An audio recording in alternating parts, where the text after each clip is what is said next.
My name is Eric Fitzgerald. I'm an assistant chief with the Austin Police Department over investigations. We're here today to talk about the homicide that occurred in the 6400 block of East US Highway 290 this past Thursday, November 7th. Detective Reed with our homicide unit will provide details about what happened in this incident, but on behalf of the Austin Police Department and the Austin community, I'd like to offer my condolences to the family of the victim. I also want to thank the witnesses that came forward in this homicide. Their cooperation and willingness to assist detectives played a major role in us being able to make an arrest and bring this to a resolution so quickly. Crimes like these ultimately affect all of us in the community, and we need to work together when they happen so that we can bring justice to the victim and their families. We truly appreciate our community and all you do to help us in tragic situations like these. I also want to recognize the excellent police and investigative work that was done by all involved in this case. From our initial patrol response to the scene, our detectives, both from our risk unit and our homicide unit, members of our Austin Police Department Tactical Intelligence Team, our federal partners on the Lone Star Fugitive Task Force, and our victim service counselors, and more that tirelessly worked to solve this case and ultimately make an arrest. Every one of the people I mentioned worked with nothing but passion and diligence to bring justice and closure to the victim and their families. So with that, I'd like to invite lead detective Patrick Reed to come up and speak about the case.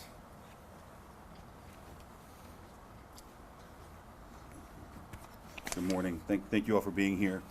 So we'll just kind of go through a rundown of the events as they unfolded.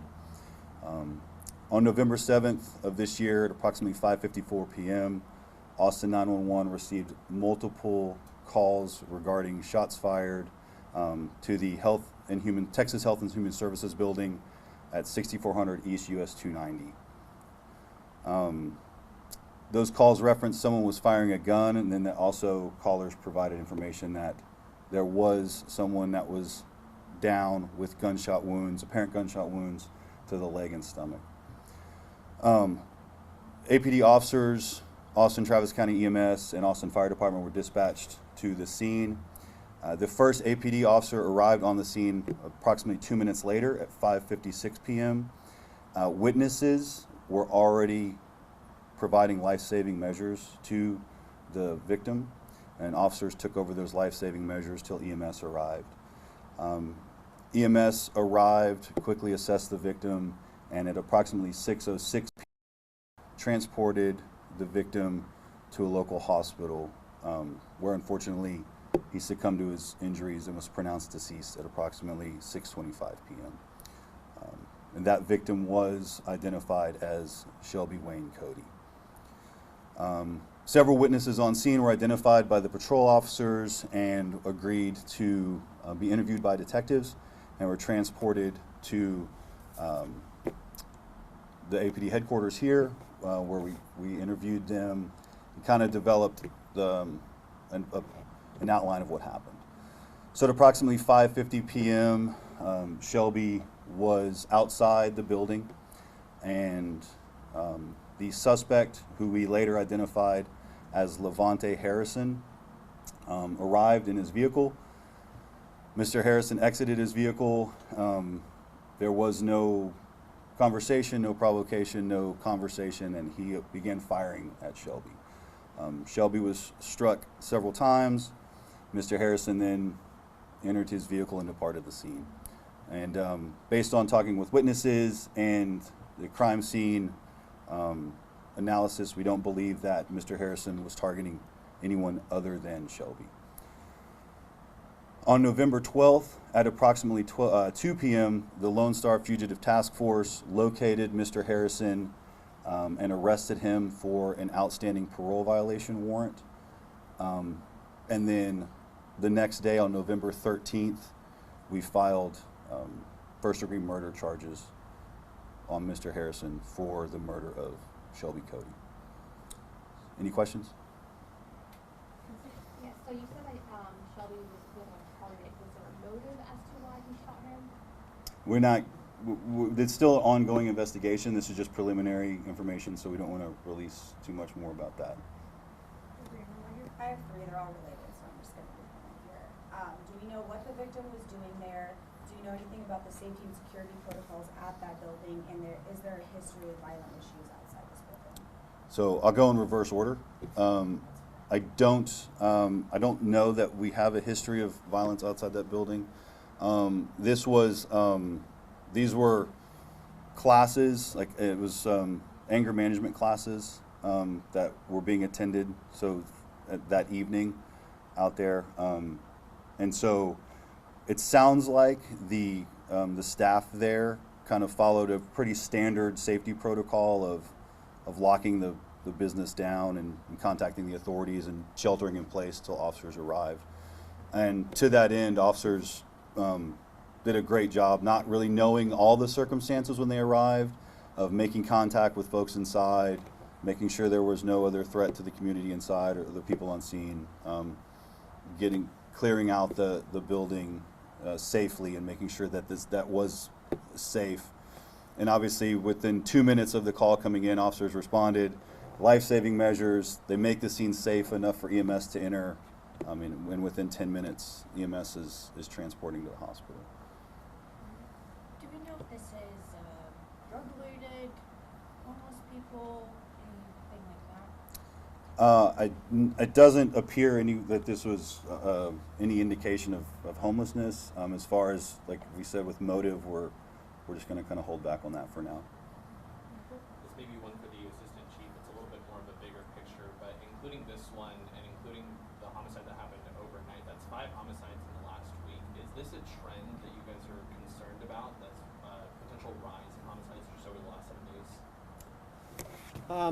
If you look at the numbers and the data from 22 and 23, we're tracking, I think, 74 and 71 respectively.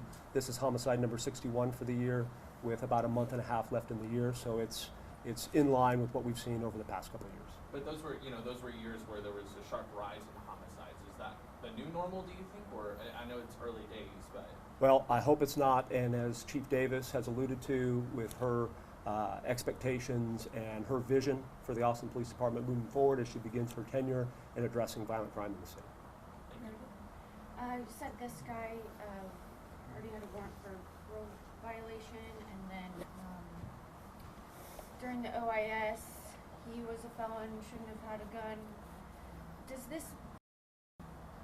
is obviously a problem, the courthouse and parole and bond and whatnot, but how would you say this impacts your investigation, impacts safety of our community?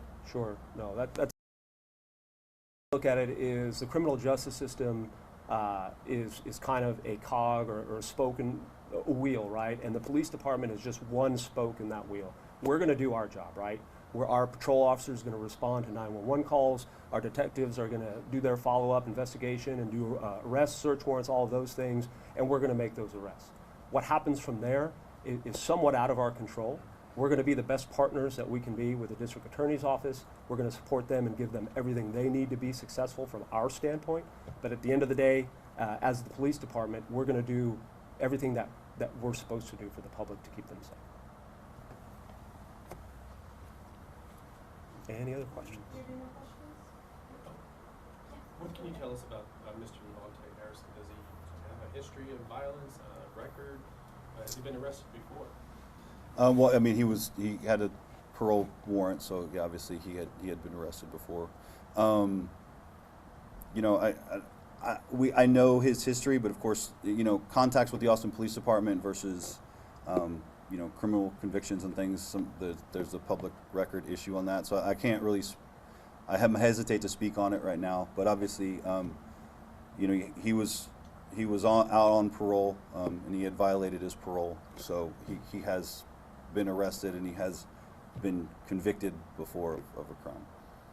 Just if I can follow up on that really quickly, just to make sure I'm totally understanding. This was an incident where this individual was on parole, had violated parole, and this was the first time he had interacted with law enforcement since violating that parole. Does that make sense? I think it makes. I think if I understand your question, he was the first interaction. Yeah, he was out on parole. And, you know, it would be a better question for pardon and parole as to exactly why they violated his parole, but he had not, obviously, some standard had not been met, so they issued that revocation warrant. And, no, but he hadn't had any interactions with the Austin Police Department between those two events. Anything else? Yeah, Meredith, was he a convicted felon? Well, he's on parole, so yeah, he had at least one felony conviction. So he should not have a gun as well. Yeah, I mean, I would say that's a fair assessment.